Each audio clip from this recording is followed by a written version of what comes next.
Yes. Good morning, everybody, and welcome to this third session of the third day. I think I will pick up from where we left yesterday in terms of discussing that particular stanza, and then I will move on.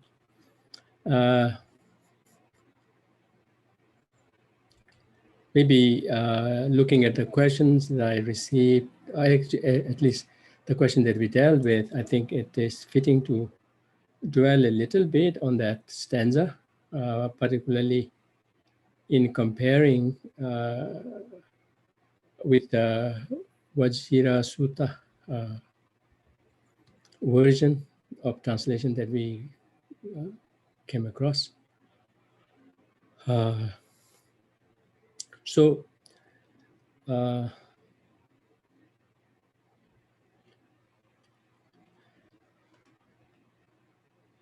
doing that, yeah, I think that's fine.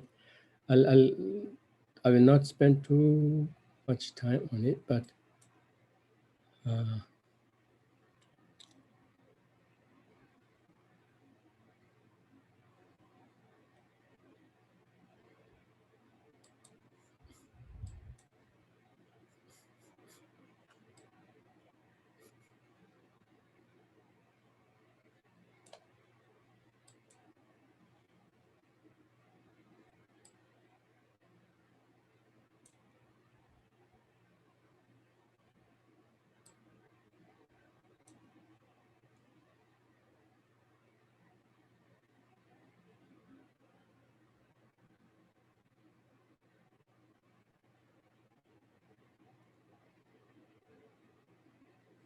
yeah, I guess I don't see the annotation function available. That's fine. So that's fine. I think it may have to do with where the control is. So I don't see the annotation facility by which I could show you actually with drawing. Yeah, I guess that's not available. Okay, so first let's look at this this version. Just as with an assemblage of parts, the word chariot is used, so when the aggregates are present, there is a convention, a being. So what we see here in terms of the collection is assemblage here. And here we see the aggregates, not the assemblage of the aggregates specifically. But since this is the example, it has to be applied here also. So when the assemblage of aggregates are present, there is the convention, a being, right? But what is missing here is dependency, independence upon. So if you read this straight, it's almost like saying the chariot is the collection, which works fine with Vaibhashika and even Sautantrika position, but not with that of Chittamatra, and of course not that of either of the schools within Madhyamika. Likewise here, for the person also, it says when the aggregates are present, or when the assemblage of aggregates are present, when the assemblage of parts of the being are present, there is a convention, a being, right? So there is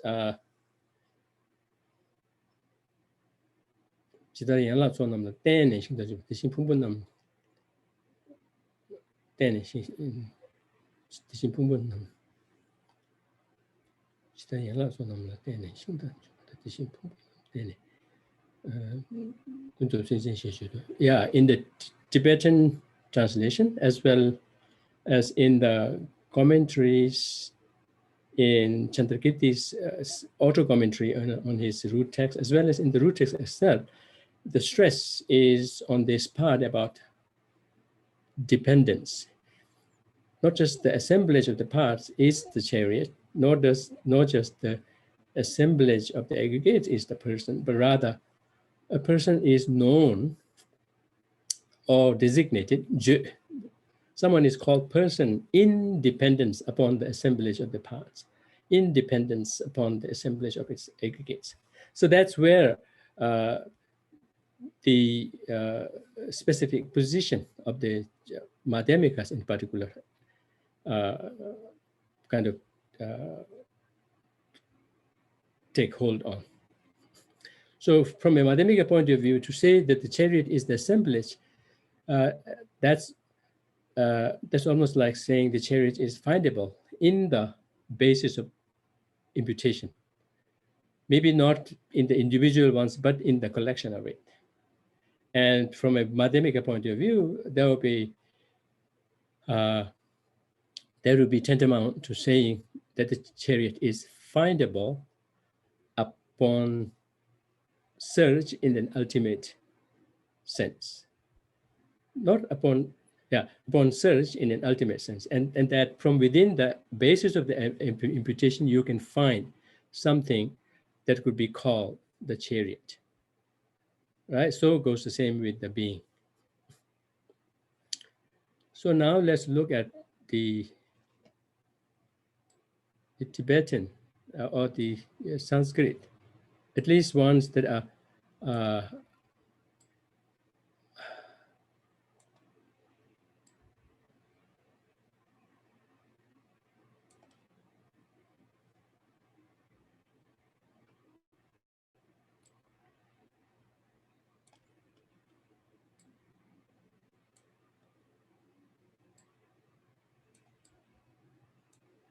okay, this is fine.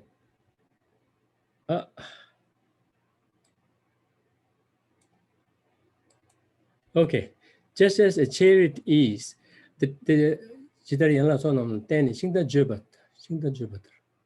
just as we call something a chariot or we call something chariot, there is this mention of the collection here, which is there in the sense of assemblage, but this one is missing, independence upon. And from a Madhyamika point of view, this part holds a big value in presenting the ultimate status of phenomena in terms of being merely subjectively imputated, leaving not an iota, not a tinge of any intrinsicality from the thing itself. Because of the fact that the chariot is not the collection of the parts, of course not the individual parts, nor even the collection, because it is designated not on the collection, not even the parts, but in dependence upon. It's not that the chariot is completely unrelated to the collection of the parts, but at the same time, it is not the collection, because it is in dependence on the collection that the chariot is designated. So like a person taking resort to a walking stick to rise up, if he say that he or she walks with the help of independence on the stick, then of course it is implied that the stick is not the being. So likewise, the same thing has to be applied here, because this is supposed to be the example. So likewise, a person is conventionally designated in dependence upon the collection of the aggregates. That's where the correspondence, that's where the correspondence is between the example. Even without that also, by saying that it is designated in dependence upon the aggregates, it makes it clear that it is not the aggregates. And within that, we could also include the collection of the aggregates. So it's neither the individual aggregates nor the collective aggregates, because it is not upon them that the person is designated, but in dependence upon them.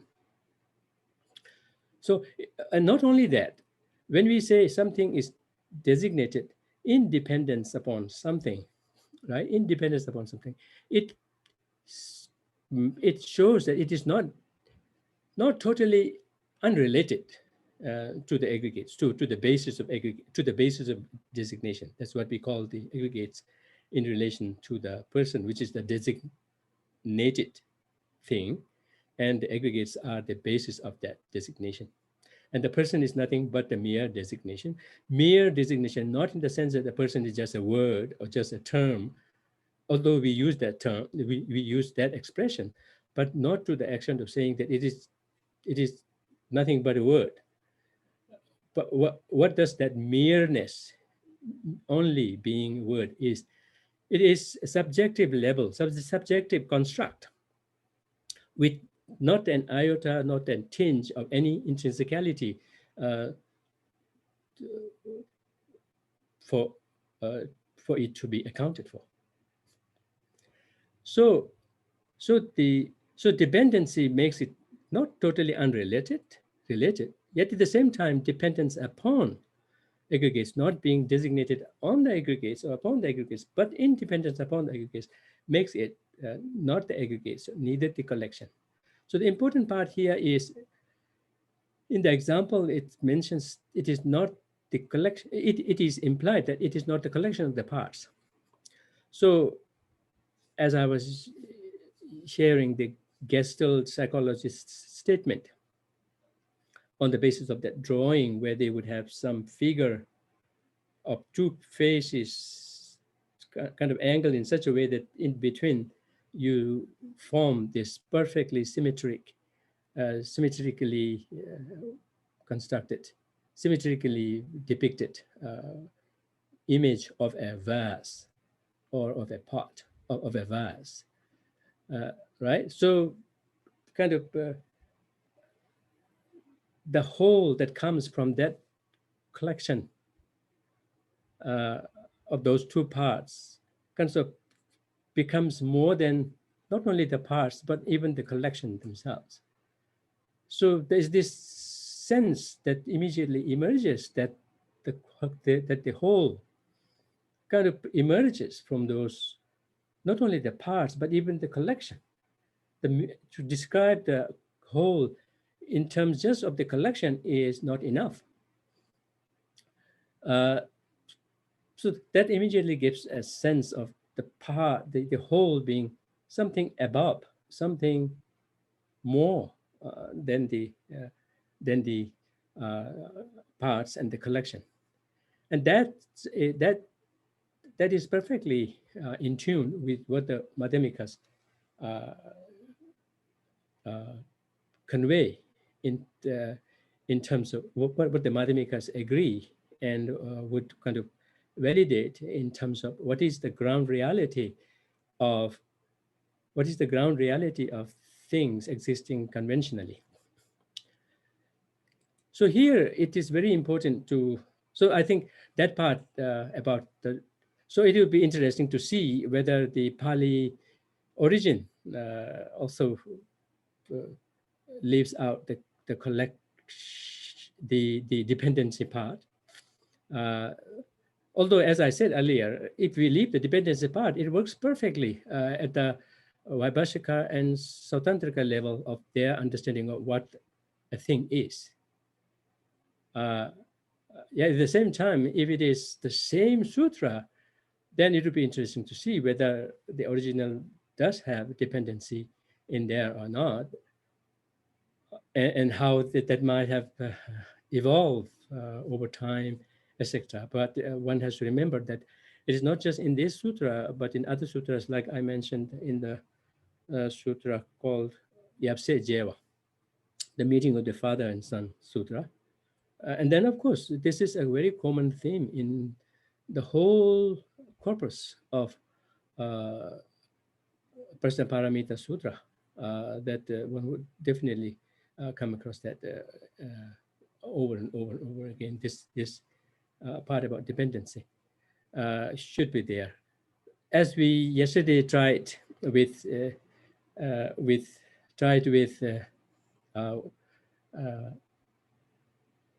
people at different stages of their life, looking at it, and then let them come up with what they get from this. we can see how at the level of their own comprehension, sensitivity, maturity, uh, exposure, depth of reflection, etc., etc., how they differ in what they emphasize on, what they overlook, what seems to kind of make sense for them. It would be too much for a general youth or a child uh, to to say that it is not the past, neither their collection, but it is designated independence upon. Even if it is what the text says, it would be very difficult, too much to expect from that. And that's how we can see the graded level of understanding or graded level of comprehension on a single sutra. And then that understanding kind of extends to the other aspects of one's philosophical what do you call philosophical schema. Anyway, then now that said, I will not spend too much time on this. So that said, uh, one thing important here is from the Prasangika Madhyamika point of view,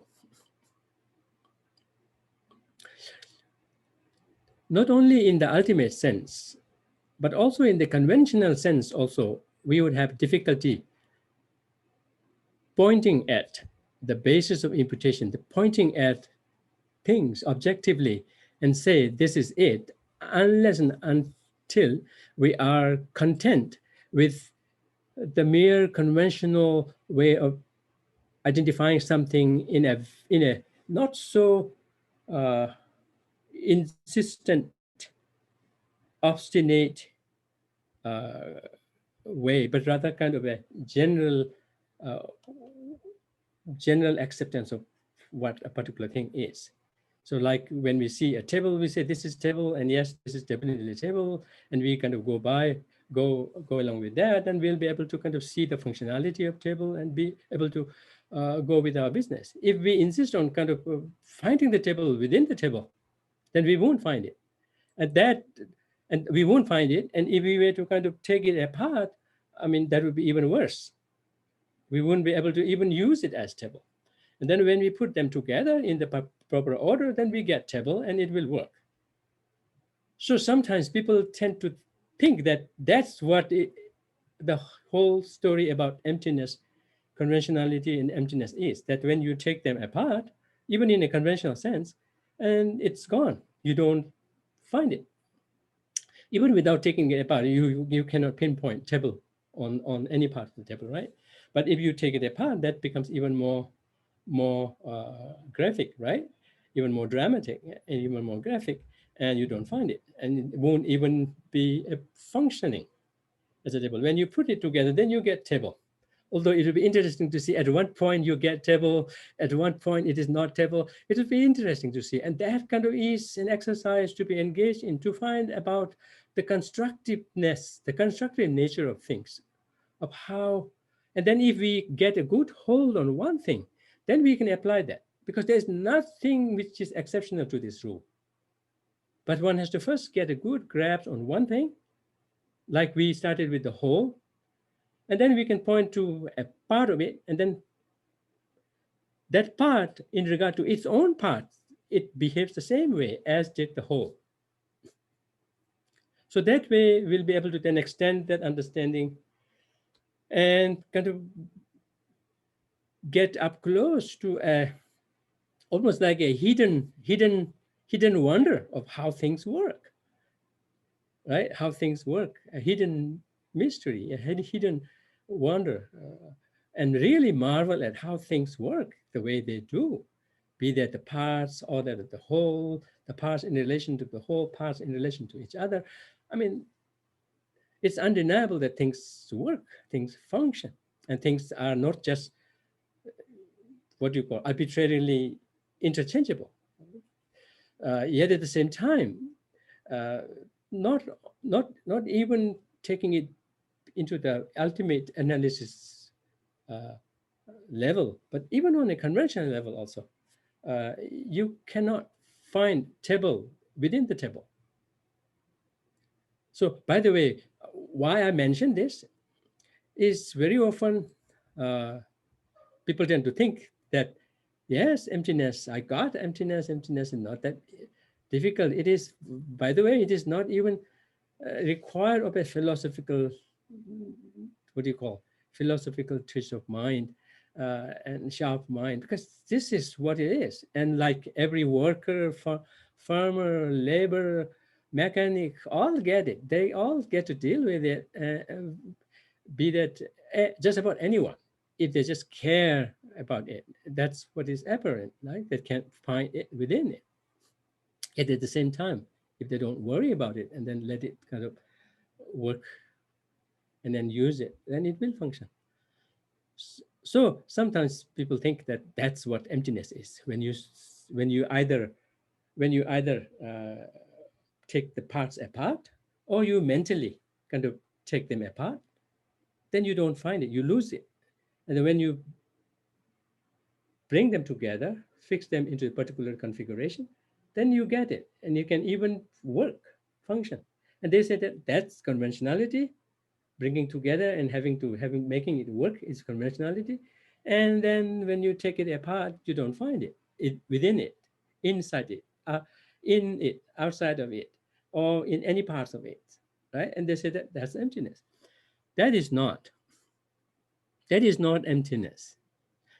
By the way, when we are probing, engaging in an analysis of emptiness, we're not looking for cup in the cup.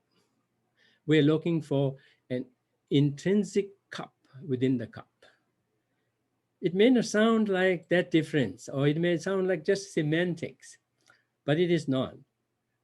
So there's this need of really kind of getting hold of this concept, which which it took for it to totally make sense, and totally kind of be in sync with the reality, undeniable reality out there. It took several years for Tsongkhapa.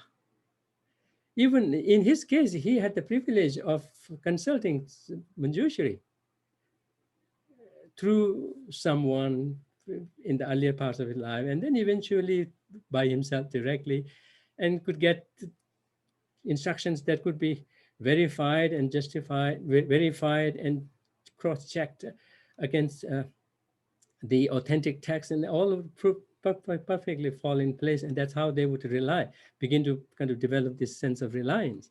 But ultimately, he has to do the work. And for that, Manjushri had no other instruction but to say, leave everything and go and dedicate time in reflecting on it, and also what you call gathering the merits, supporting energy, supporting facilities, supporting factors in kind of building that environment pertinent to kind of bring every part of your being into kind of bearing on this, focus on this.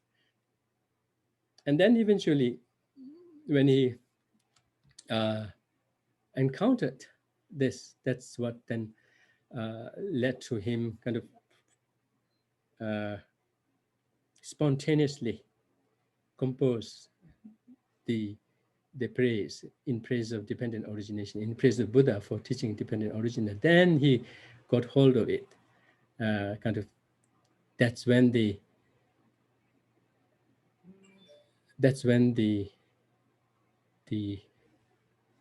total, we call that Tawe Chepa Dzogpa, completion of the analysis into emptiness, a completion of the analysis of the view, completion in the sense that not only it makes sense in your intellect, but you can really kind of experientially at your gut level kind of completely buy it.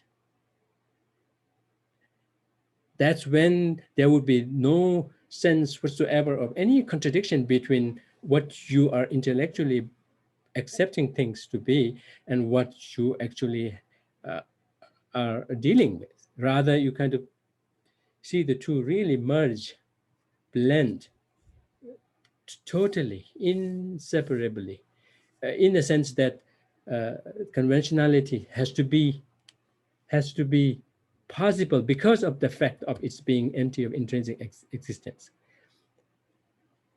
And that the fact that things are intrinsically empty is the only possible way by which things could function conventionally.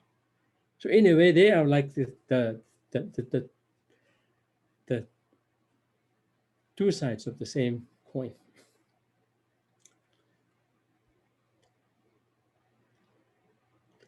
So then what is emptiness? How do you find emptiness, right? So first and foremost, one has to be clear that what one is looking for is if there is an intrinsically existent cup, intrinsically existent chariot, intrinsically existent person. For that, one has to understand what does this intrinsic, what is the concept of intrinsicality that is being claimed to be lacking, but we are kind of grasping at it, right? That's one first and foremost is to do one's best in not just working on what a cup is, but what a intrinsically existent cup would be like. What would be what understanding or concept one would be bringing additionally to something being a cup if one were to top it with the intrinsic existence tag on it, and then see if that is feasible or not, if that is feasible to exist in reality, or if that is a mere construct, if that is a mere imputation, mere fabrication, mere exaggeration, mere fabulation, mere made up. And so in this respect, it is in this respect that this question about, maybe I will stop sharing, and that way it will be easier, I think. Okay, so one has to understand what is this, what we call the object of negation, which is intrinsic existence, inherent existence. Although the terms themselves, particularly when you use that in English, have to be kind of approached with caution, not to imply that intrinsic existence is totally non-existent. Because we can speak of inherent existence in inherent nature of something in conventional world, and that would be perfectly valid, perfectly verifiable. Something being inherent in this, inherent with this, but something not being inherent with that quality, we can speak of that. So even when we say the object of negation is inherent existence, or sometimes the another equivalent for that is essential existence, or what?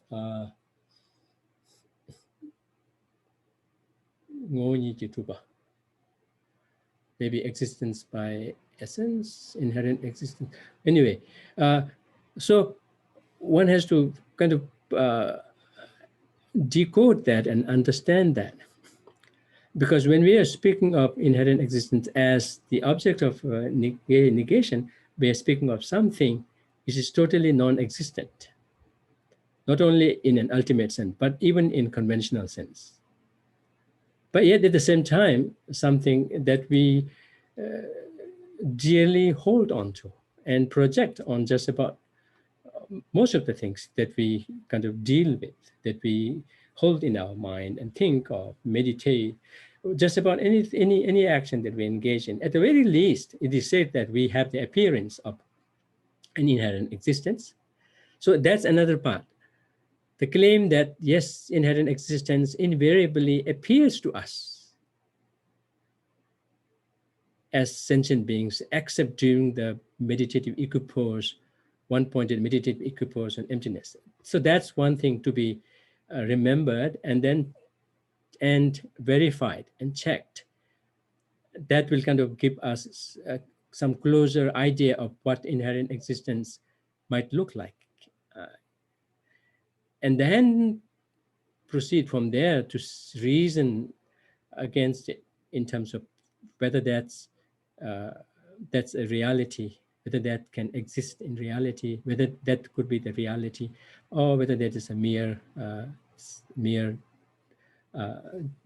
imputed, mere fabricated. So it is in this respect that the concept of dependent origination has to be, I find that very helpful. Dependent origination has to be brought in. And that too, by understanding that dependent origination is understood in those two levels or three levels. One is causal dependency. Another is what sometimes they use the term mereological. I'm using it for the first time to you. I'm showing it off. I came across it, but somehow I didn't come across this word, mereological, mereology. Do you want me to? Okay, that's fine. Mereology. It has something to do with part, something, part and whole. Okay, anyway. So,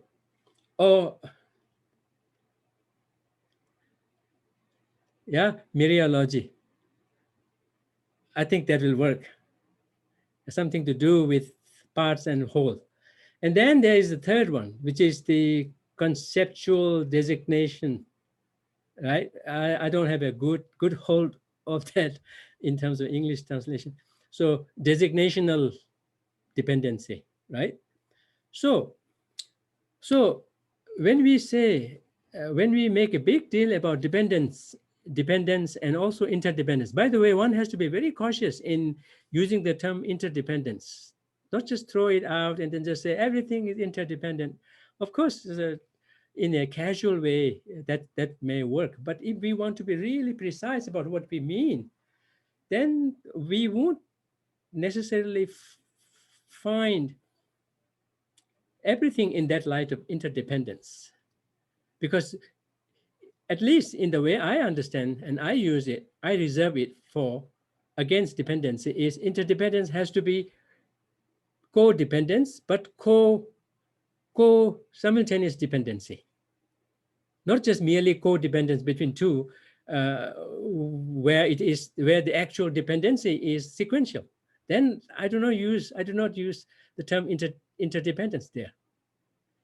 Whereas in general, we use interdependence in a very rough way. Say doctor, patient, right? A doctor, patient, and pen, pencil. We kind of say the environment and the beings, they are correlated, interdependent. But in terms of how they depend on each other, how they benefit from each other, or whatnot, the actual, what do you call it? The actual event, the actual, what do you call, point of dependency seems to be sequential. It may be kind of uh, mutual in the sense of one depends on the other for that, but that dependency is only sequential. And then the other one also depends on the other one, but that's sequential. But on the whole, we could call they are mutually dependent or interdependent. But in terms of their actual sense of dependency, each strand of the dependency might turn out to be sequential. That I do not call interdependence. But then father, son, basis of imputation and the imputed something, there we can, I think we can see not just codependency, but also simultaneous dependency. So many of what we call interdependent all works on a gross level, but not on a very succinct, precise level. There, then one might be able to tease out the dependency in terms of sequential consequence.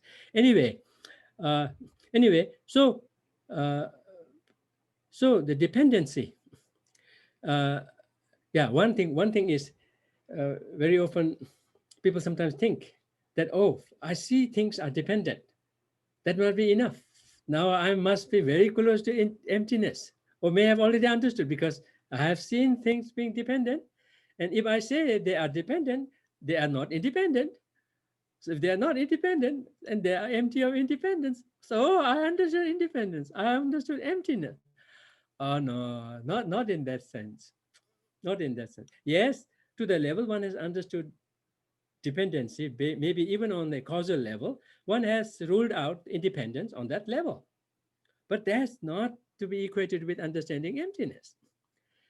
Instead, even in the Buddhist fold, take the case of what we call realist, although the term realist is not a good term to map out on the Buddhist schools because it's a borrowed term from the Western philosophy, and they have their loaded meaning in that. And it doesn't actually work in the Buddhist context because we would have to call Chittamatra idealist as well as realist, because from a Tibetan Buddhist understanding point of view, they are Ngobo Temparamawa. They say things, the mind included, are truly existent. And that is the criteria for calling someone Nguemawa, for which we are using the term realist. But at the same time, the Chittamatras are Sensamba. And the closest term we can use to convey that from a Western philosophical point of view is idealist. So we would end up saying Chittamatras are idealist as well as realist, which would be contradictory. So anyway, uh, so what I was saying is mere understanding things being dependent, and on that score, on that scale, having ruled out independence is not enough of an understanding of emptiness. Uh, Not even maybe seeing things in terms of the relationship between parts and whole enough. Uh, one has to pursue, one has to pursue the dependency further and further and further until one reaches the third level of dependency, which is the designational dependency. That's what brings us closest to the understanding of emptiness. In a way, one might think of that dependency uh, almost like the two sides of the same coin.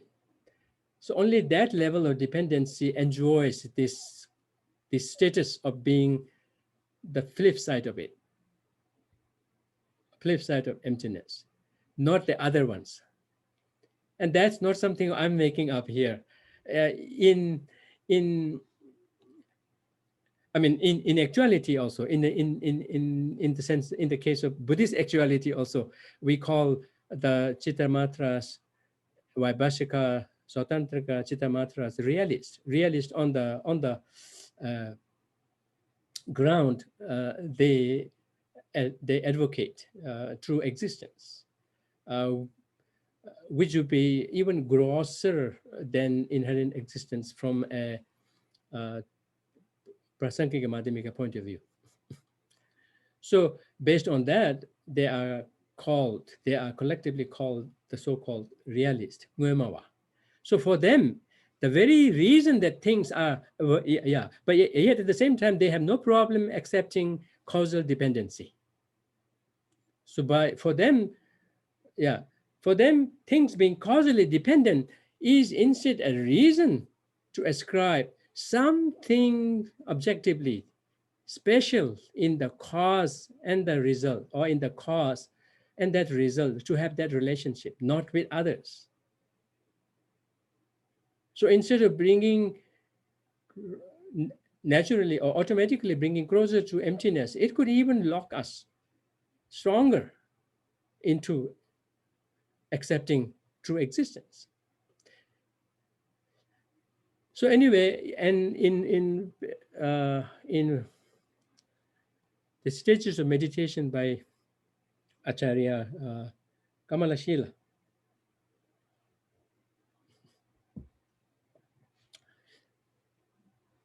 And Kamala Shila, he comments on these these topics that needs to be pursued, cognitive topics that need to be pursued, with the aim of having a very very constructive and impactful influence on our working with emotions, uh, and identifying the disruptive emotions. So by that I meant cognitive themes like impermanence, cognitive themes like things being in a dissatisfactory nature, things having very limited things having limitation in what they can provide. Uh, so he calls these qualities as Tekonanyila Shupa, as somewhat pointing to emptiness from afar. And then he calls the quality of gross selflessness, gross anatta, gross emptiness, not the subtle, but the gross emptiness, gross selflessness, as uh, as much closer to emptiness, kind of not only pointing, but kind of almost flowing into emptiness. And then it calls the actual understanding of the subtle selflessness or subtle emptiness as being proposed by Prasankhya Madhyamika as being on the view itself, as being the view itself. So, so what is embedded in the concept of dependency, dependent origination, irrespective of what level one may be dealing with, it has that potential. If pursued properly and pursued persistently, it has the potential to not uh,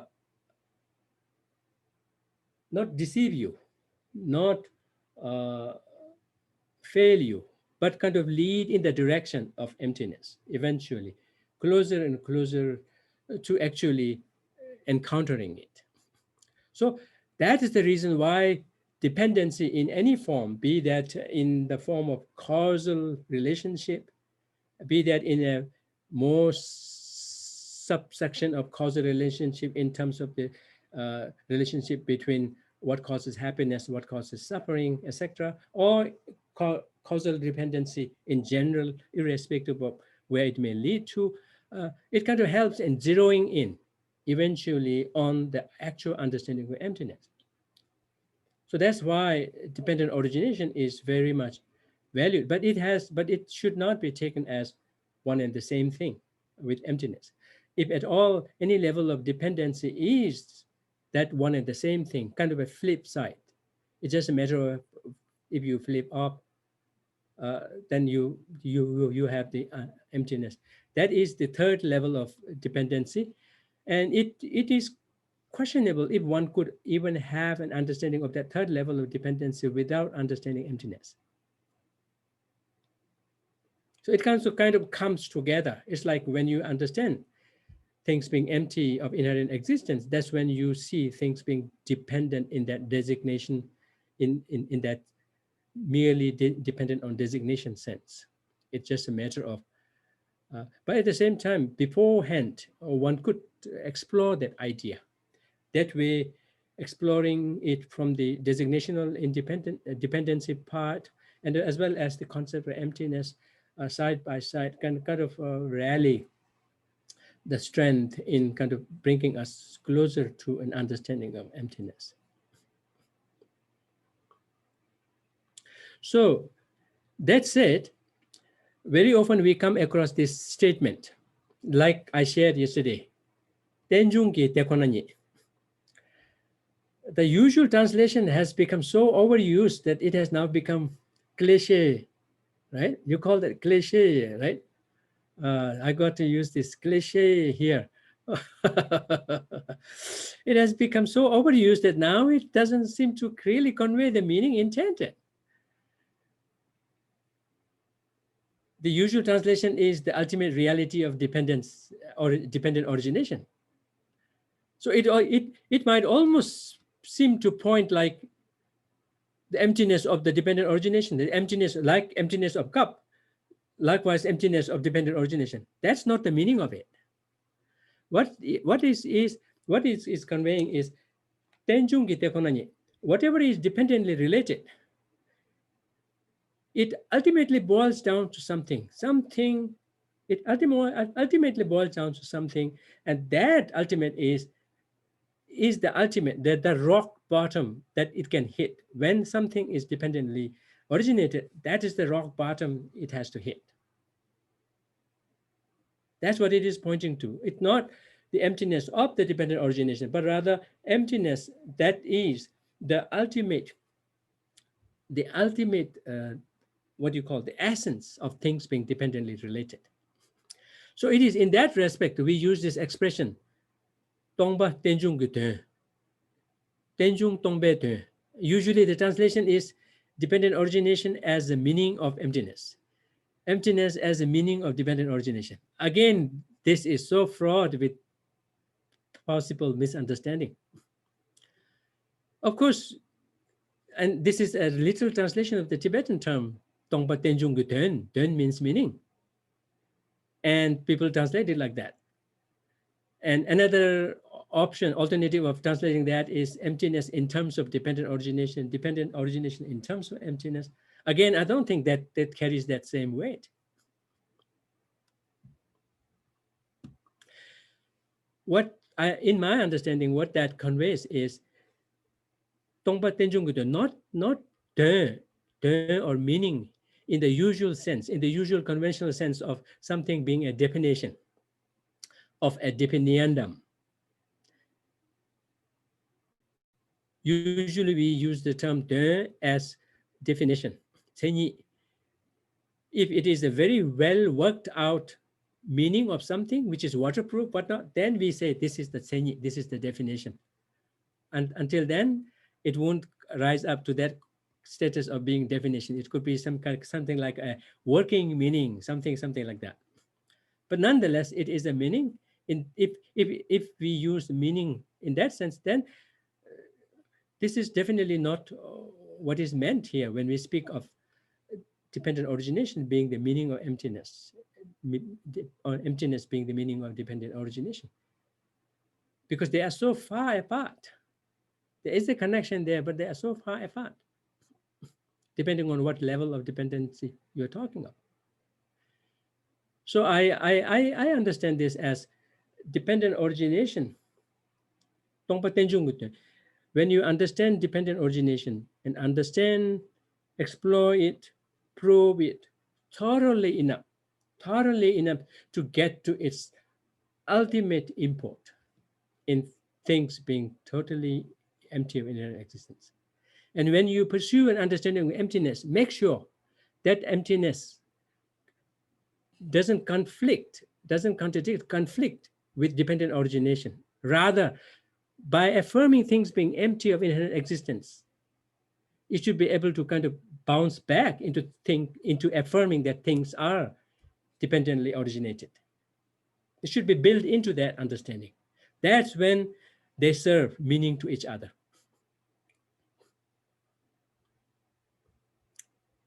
So in this regard,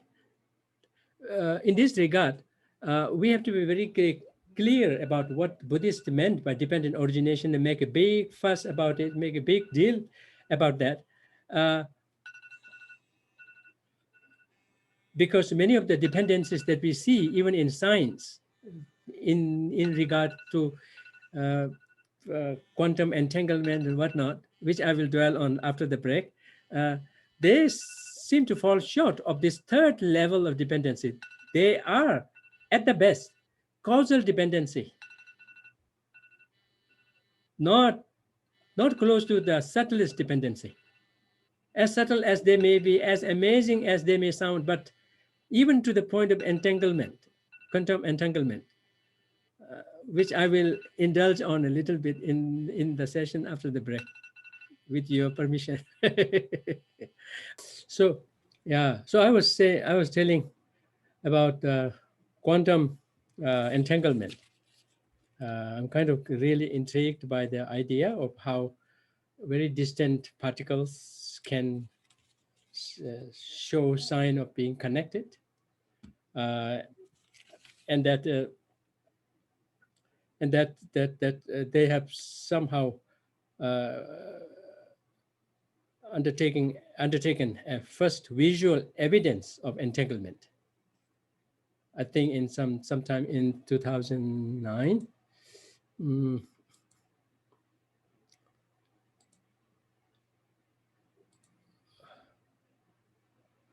how do I don't.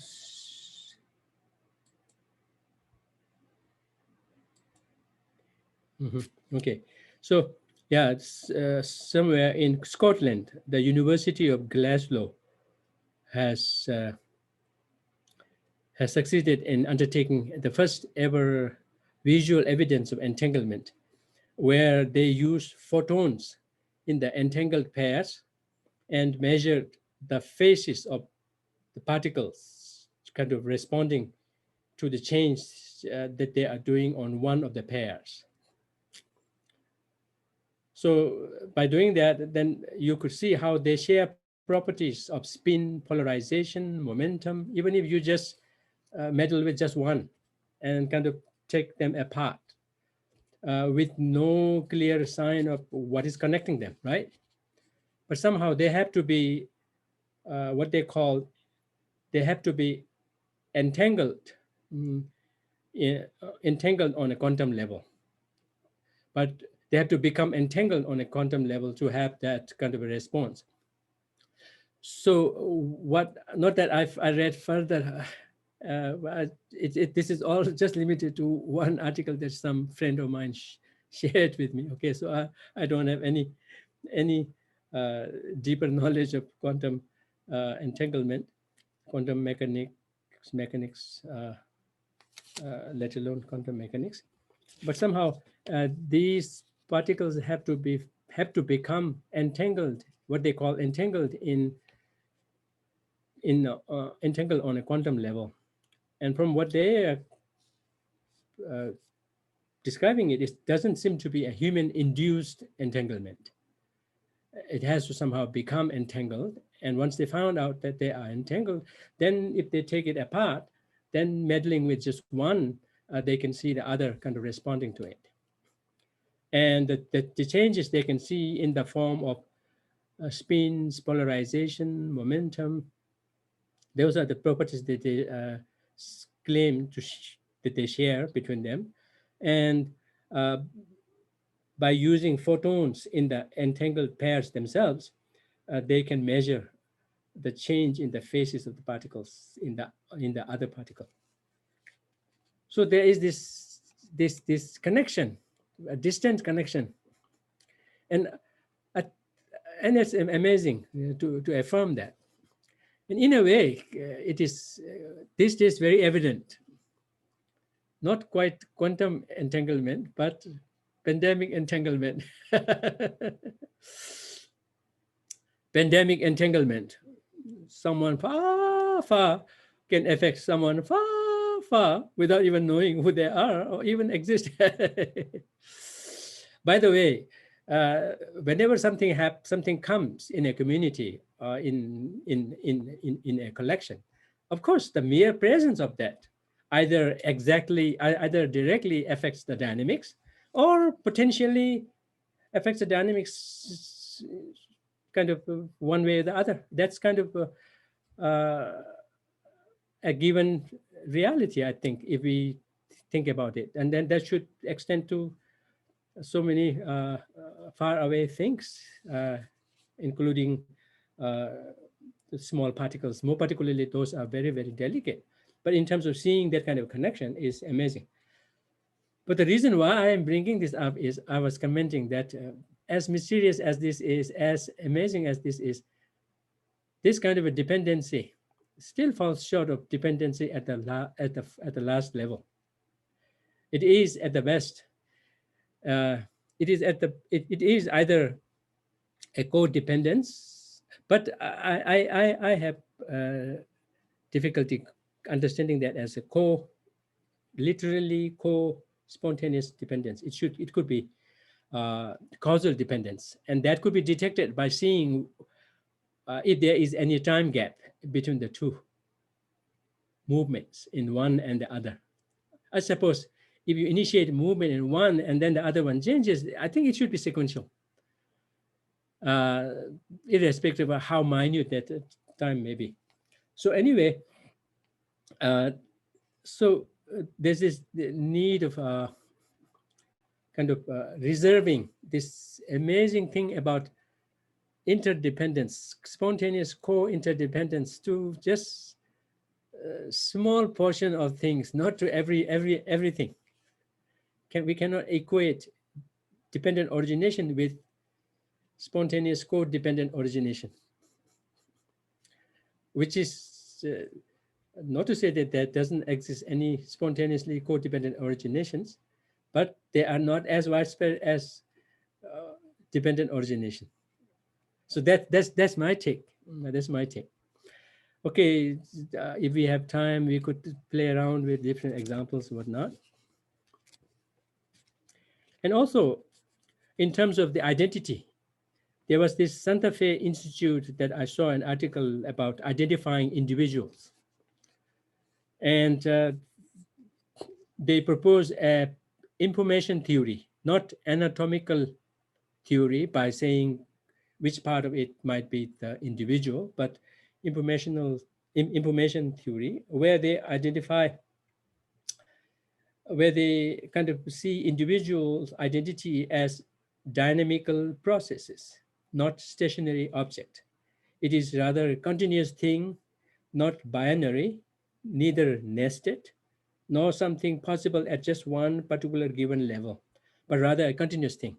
Again, this way of identifying a identity, identifying a nature or the identity of something is little different from identifying what we call identifying person in this Madhyamika search. So those need to be kind of sorted out. Identifying a person as process, continuity, is a conventional way of identifying it. So a conventional way of identifying it, but not exactly the same identification as we are hoping to take hold, even on a conventional level, by pursuing the emptiness search. Because by pursuing an emptiness search, conventionally, we would come back to accept the identity of a person as mere person. Mere in the sense that it's just barely person by virtue, by sheer virtue of being designated, with not the slightest iota of any intrinsicality. Again, yeah, one thing that I forgot to mention was, I said very clearly that yes, pursuing emptiness is not looking for cup in the cup. Of course, even when you do that, you don't find it, either conceptually or realistically. When you put them together, you will find it, right? If you kind of are pursuing it conceptually, you can pursue your conceptual investigation into the cup. The cup's identity will dissolve, and then when you bring it together, you will begin to have a cup's image, even conventionally, right? Uh, so I said that is not. That is an indication of something strange about what the cup is, how cup functions, etc., and kind of a very potential hint to kind of lead us to a deeper probe, hopefully to find what we call empty nature of things that it is nothing but emptiness, right? Uh, and and by virtue of its being empty, the whole process, or the whole process, or the whole fact of having a cup functioning the way it does is made possible. But what I needed to follow up on that was, because I was saying that looking for a cup is almost like, with the hope that you will not find cup, is almost like holding cupness or the cup as being the object of negation, and then pursuing it in the conventional nature. When you do not find it, you say you have repudiated cup on the cup within its parts, whatnot. So if that were to be a proper pursuit of investigating emptiness, then cup in the cup would have to be the object of negation, which it is not. The object of negation in the pursuit of emptiness is intrinsically existent cup. So one has to now figure out how is that different? How is that supposed to be, supposed to appear? So, uh, so what I'm taking resort to in making that a little bit more concrete than just saying intrinsic existent is to kind of juxtapose it with what finding that would land us to. What finding a cup being devoid of inherent existence would leave us to, or leave us with, which is, yes, the cup exists, but by mere subjective imputation, with no objectivity outside of that subjective imputation anywhere, neither on the cup nor where the cup is, etc. And that should not amount to repudiating the cupness, rather affirming the cup. The way it functions is just makes perfect sense if ultimately that were the case for the cup, which is of being utterly, thoroughly lacking in any intrinsicality. Now, having said that, something that I want to share, I want to kind of just throw there, see and judge where I might be in my understanding of emptiness or whatnot, is to make a distinction between what we mean, distinction between when we engage with the world, we keep on projecting. We keep on projecting. And that is not the same.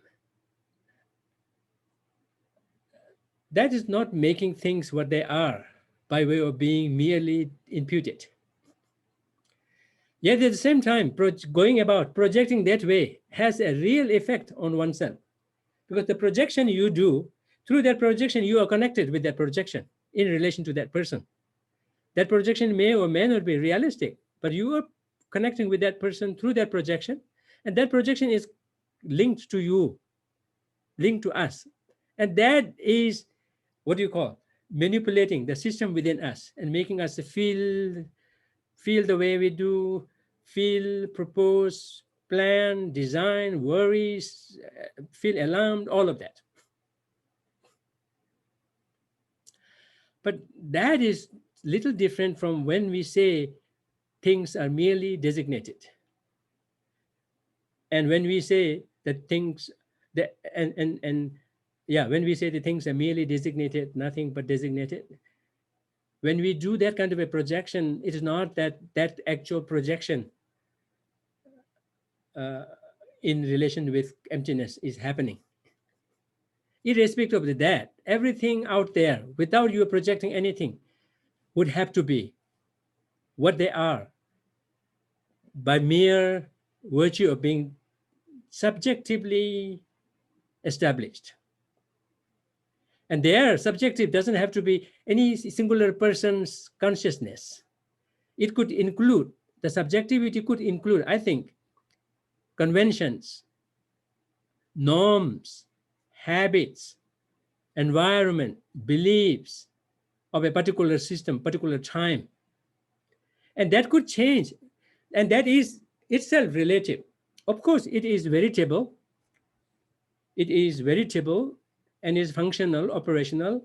And other than that, within that particular context would be wrong, unfounded, invalid. So there is this ground for validity and whatnot for that, but also only contextually.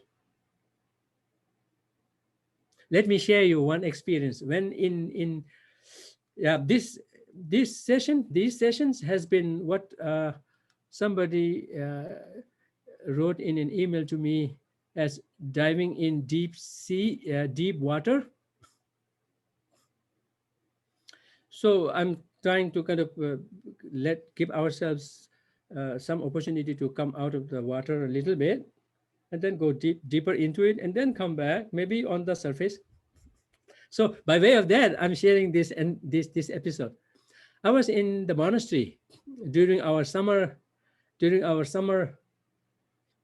science project, and I was translating for the class, but I would deliberately join the afternoon sessions of experiment. And we got this experiment with looking into the water quality through microscope, and we did it.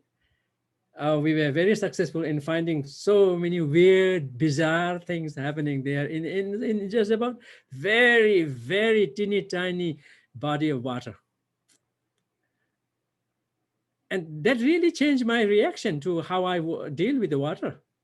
Kind of for a few days, I was really washing my hands like we do these days. But then the experience that I'm kind of going to share is when we looked through that, I once saw it is just two plates of glass, right? Within which you have just a small drop of water kind of compressed. And somehow through the microscope, I looked and I saw a small black spot there. And that black spot, irrespective of whether or not it is sentient or not, that seemed to be having lots of fun. Oh, running around, running around. And for a while, when I was watching it, I really kind of connected with it. I might have really kind of identified with it. I felt like I was on the shore of an ocean, watching the waves, and someone and myself identified with that, really having fun, kind of feeling spacious and really running around with my food waddling in the water, waves. That's exactly how I felt. I could not believe when I kind of pulled myself off. I said, wow, that gave me some idea of context, relativity.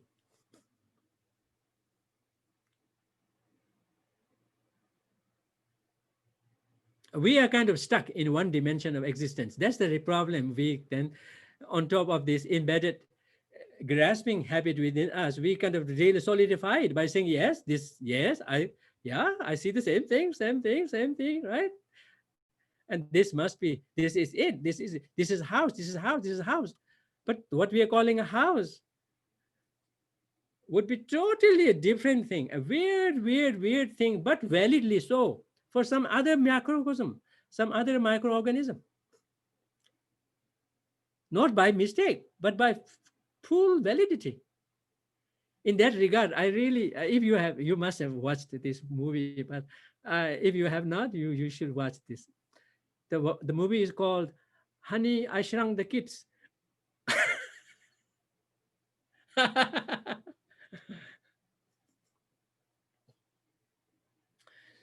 Yeah, but that is still within the human realm, right? But everything, the scales get completely changed. Wow, I really liked it. And sometimes I play with my imagination of having a cup in front of me. Maybe a white cup will work better, white cup. And then imagine some very teeny tiny organism coming there. It would look like another planet, or like a huge volcano crate and would not be considered wrong. That's perfect. So that kind of gives us some idea of no intrinsic objectivity, yet at the same time validity within a particular context. And that what that validity lands on is a collection of subjective factors, agents, not of one single person kind of imputing or not, but that included with so many of things that go from the other side of the thing, not from the thing itself, but from the other side of the thing, kind of contributing to what that is. And other than that, there's nothing of that thing in it.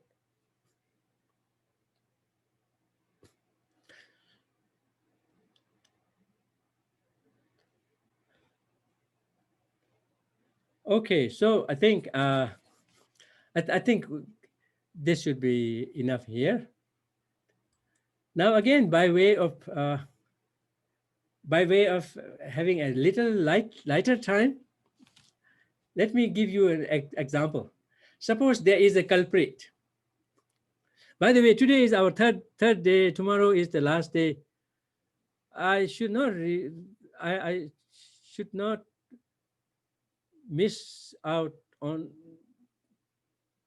sharing some words that we have been doing it across these sessions, right? Which is what? Can I hear it? Catawampus, right? Catawampus. Where we are is catawampus. So our all effort is to codewample to some place better than this, to a pure land. And now we should not have any difficulty, any mistake in questioning whether this is catawampus or not. The pandemic has really proven it. And it will be like this anytime we come back. So it is the catawampus part of it, it has been doubled down. Okay, so I will share another thing. Suppose there is a culprit. Suppose there is a culprit, and the detectives are after him or after her.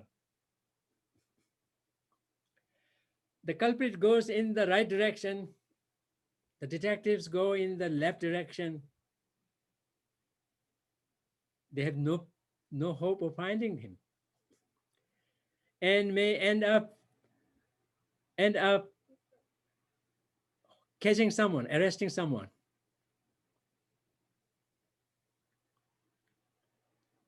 Or if the detectives find out that that was wrong, they would have to do a better job, and they may eventually go in the right direction and maybe circle out some area and say, yes, the culprit must be in there.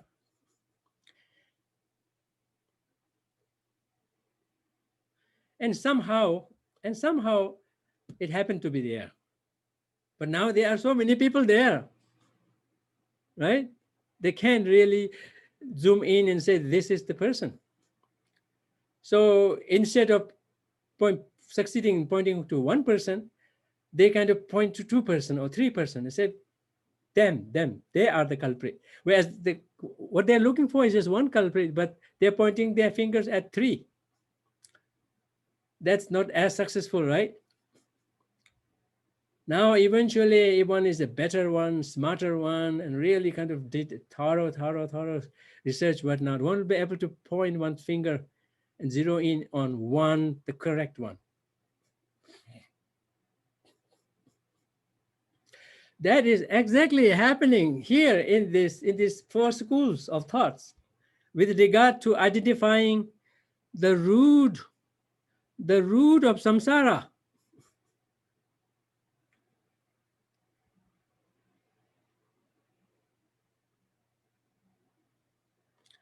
So the first instance of going in the wrong direction and finding something is the Vaibhashikas of course, right? So we are going Vaibhashika to Sautantrika to Chittamatra to Madhyamika. They speak of self-grasping. No, they speak of selflessness, but in a very, very gross way, but in a very, very gross form. And what they understand as person, they identify a person as the collection, right? Collection of the aggregates. And they say that the person is devoid of any independent existence apart from the aggregates. And independent from the aggregates, that the person is not independent, nor permanent, nor unitary. Rather, it is the collection of the aggregates. So they're able to identify what the person is, and in relation, in connection with that, they're able to establish their own level of understanding of selflessness. That a self which is permanent, independent, and unitary doesn't exist. There is no such self. That's their understanding of selflessness. But they do not connect it with the root of the suffering. They just have identified it and left it there with nothing to do with what is the root of suffering. Instead, they point to, at their very level, at their level of relatable, at their relatable level, they do not point to any sophisticated things, but they point to discontentment, desire, craving, very identical, right? So depending on what word we may be using, discontentment or desire or craving as the root of suffering. And I may have shared this with you. In my history class in school, I learned the desire is the culprit in Buddhism. Now now I realize that, oh, that's just one part of Buddhism that says that, and not so refined part of it, but rather at a very, very basic, ordinary level. Now comes Sautantrika. They identify, they replace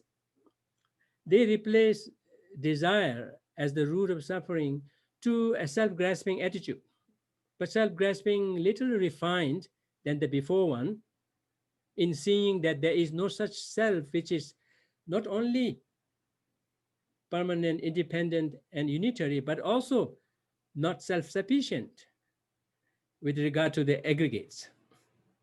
So they bring the self closer to some kind of a dependency with the aggregates, on top of ruling out what the Vaibhashikas ruled out, but making it a little more refined.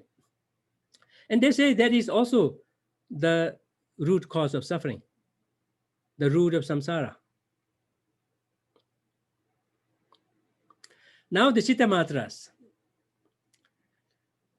they try to outsmart them. I'm just joking. so they maintain that. They maintain that position. They maintain both the positions as right. They have no problem.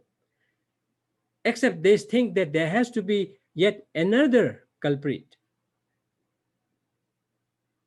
that serves as the main stumbling block, main obstacle for the practitioners of the greater vehicle. So they come up with two things. And it is not just them. Even the Sautantrika Madhyamikas come up with two or three of them. They propose three or two main, what do you call, main themes for meditation for either the Shravakas, Pratyeka Buddhas, and the Bodhisattvas separately, differently, because they think that they needed different, topics of meditation to counter their corresponding obstacle to attain their respective goals. So they end up, like in the case of the detectives, end up pointing to three. They kind of were successful in zooming in, right, into the area, into finding the house, but they ended up pointing their finger to three people, whereas they were looking for only one.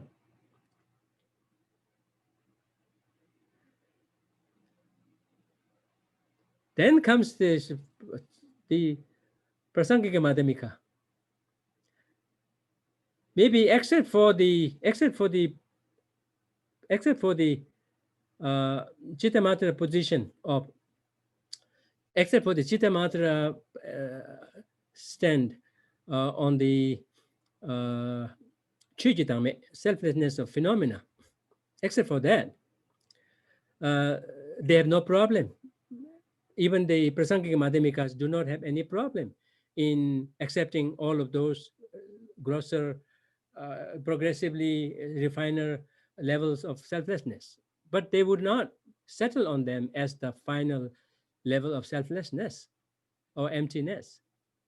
But they would pursue the understanding or the nature of dependency to the point of uh, repudiating even the slightest tinge of any intrinsicality, and thus hold the grasping uh, uh, at such a selfhood as the main culprit.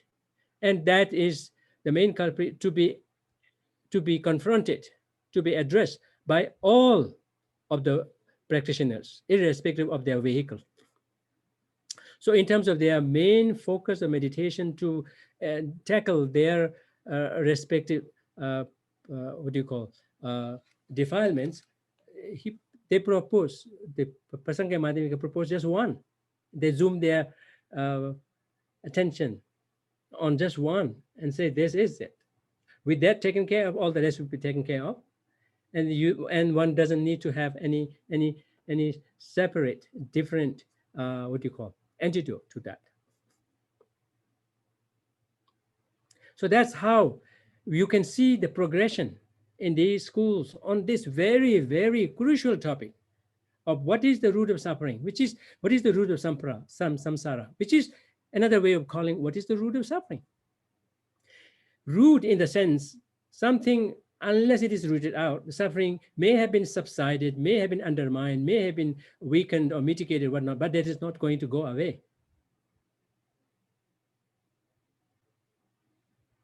Of course, there are many other ways of dealing with the afflictions, consummate with one's own ability, but that would only go so far in dealing with it, not in uprooting them, not in making them irreversible. In other words, not in generating, not succeed in giving rise to any stable level of cessation of of of a portion of true dharma. I think I will stop here and then open the session for questions, maybe two questions.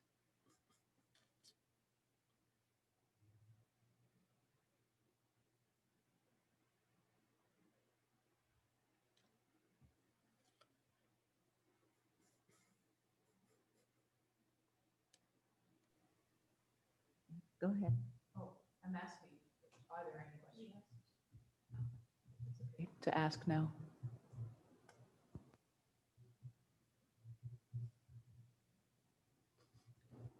Ask online questions. Okay. So Geshe Dadul, we'll go to some online questions. Okay, so one question is based on Prasangika Madhyamika theory of selflessness of phenomena. How does our Buddha nature exist? It is often said that every sentient being has a Buddha nature, and it is said that it traverses across rebirths. Is this Buddha nature synonymous with stream consciousness? When Gautama Buddha attained nirvana, what happened to the Buddha nature that had manifested with his earthly form? And I've moved that question into the answered box. Okay, that's where I was looking I don't see it yet. Eh, Hmm. Okay, yes, yes, I see it. Yeah, that's an interesting question. Based on Prasankika Madhyamika theory of selfless phenomena, how then does our Buddha nature exist? It is often said that every sentient being has a Buddha nature, and it is said that it traverses across births. Is this Buddha nature synonymous with stream consciousness? Hmm. When Gautama Buddha attained nirvana, what happened to the Buddha nature that had manifested in his earthly form? Okay. So, from a Prasangika Madhyamika point of view, uh,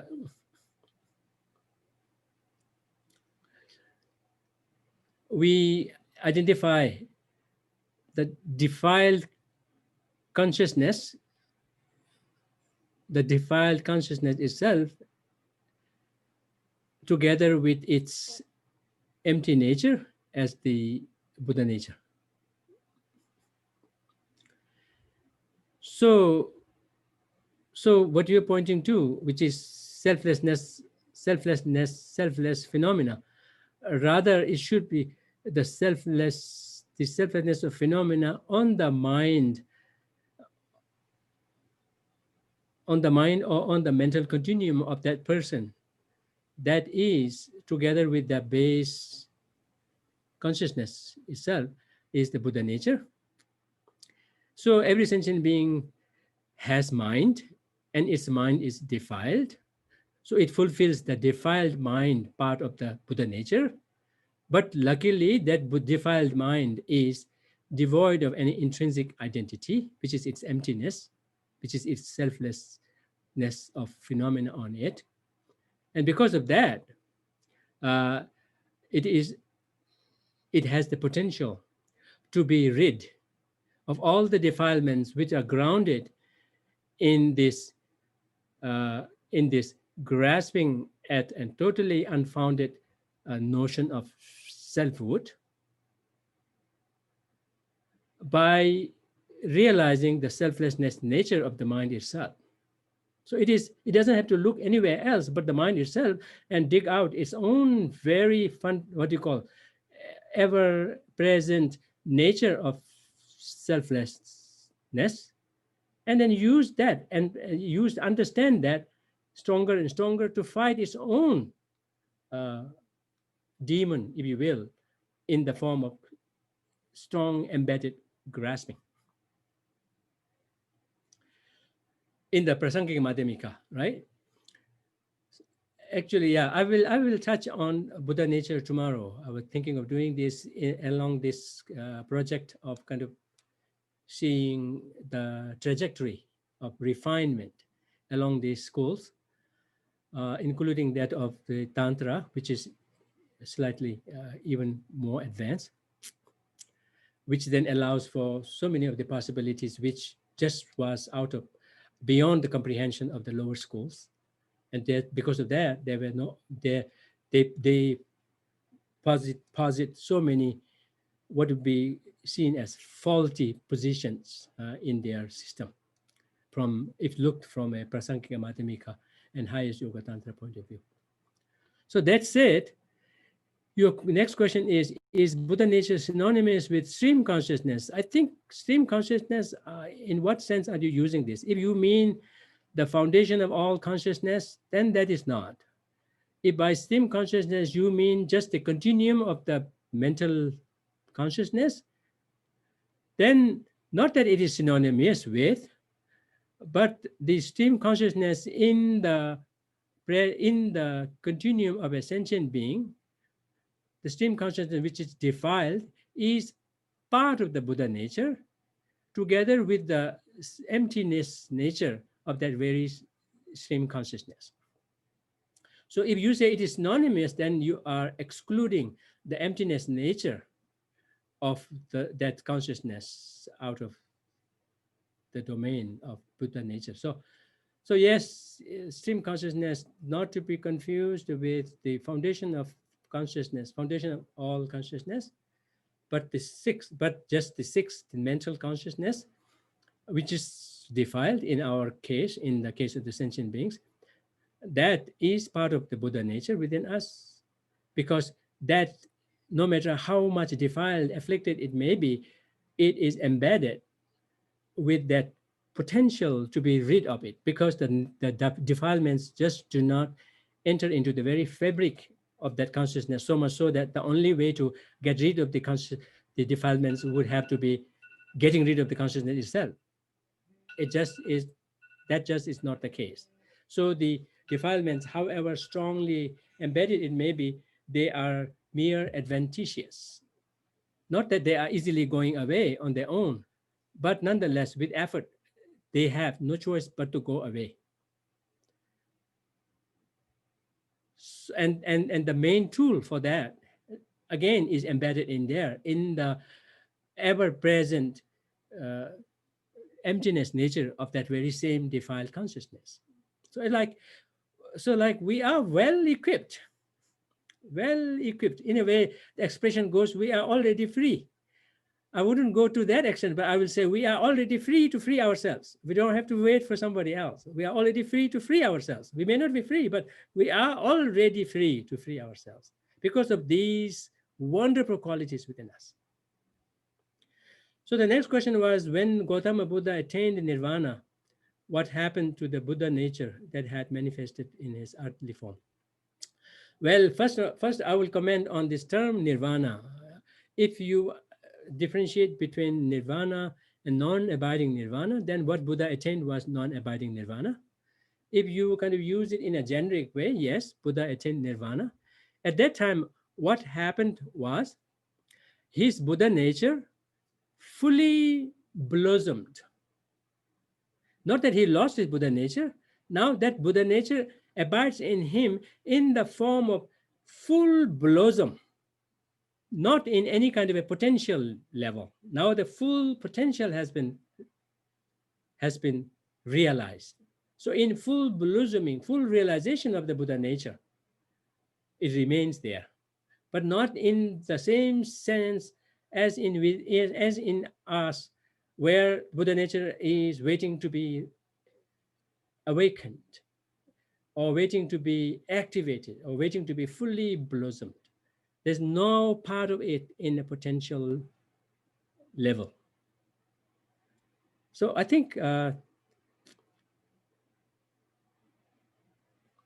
see. So may I allow myself, I think since this is in the answer box, there is another question, and I will leave with that.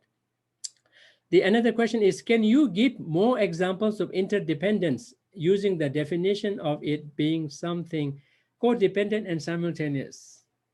Sorry, I cannot share this. I'm just joking.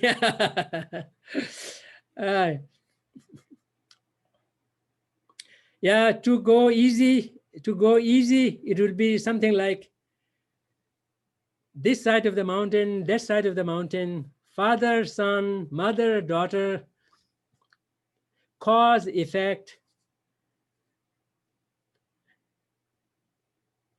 Yeah, I'm even pushing cause, effect.